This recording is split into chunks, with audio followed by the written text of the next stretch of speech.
It would be useless, Feldgiebel explained, because a foe would have to know the keying procedure, which was changed almost daily. What Feldgiebel did not know was that agents of Department BS4, the cryptographic code-breaking section of the Polish Secret Service, had acquired an enigma. Two renowned Polish mathematicians, Henryk Zygalski and Marian Rejewski, managed to solve some of the enigma mysteries and read intercepts. But their feat would be of minimal value in wartime because it was mathematical and took several weeks to decipher even a short message. In the meantime, a German in civilian clothes, who claimed he was an officer in the Forschungsamt, the Third Reich's primary cryptanalytical agency, slipped into the French embassy in Bern, Switzerland. Historically neutral in European armed conflicts over the centuries, Switzerland had been a hotbed for espionage in the Great War, and spies continued to roam the mountainous country since that time.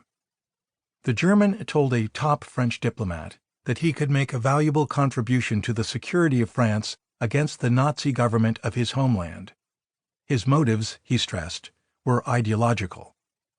After asking the mystery caller, who would be codenamed Source D, to return to the embassy in 2 weeks, the French military attaché immediately contacted 2 bis, the military cryptanalytical bureau in Paris.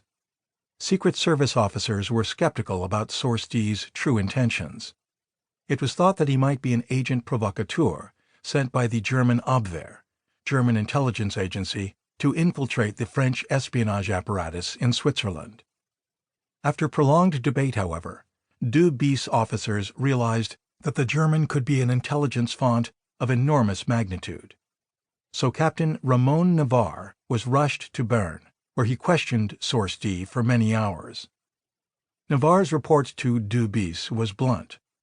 Source D is a genuine German traitor acting out of a lust for money, the French captain declared. Moreover, he added, the German disclosed that Third Reich scientists had developed a coding and decoding apparatus of a completely new type.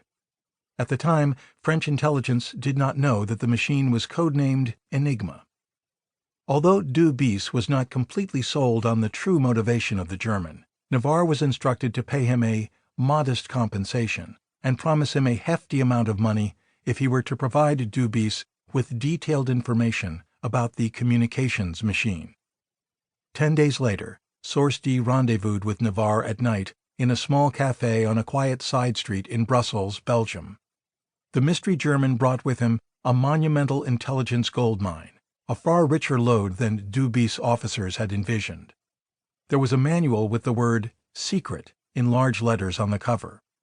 The booklet contained detailed instructions on how to operate Enigma. The German also brought along a sample of a page of coded text, together with its plain text match. Navarre was both electrified and suspicious.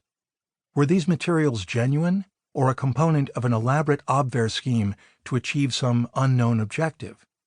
However, the Frenchman handed the other man a generous payment in German marks, with a promise that there would be much more cash for the traitor if French technicians in Paris found the information to be authentic.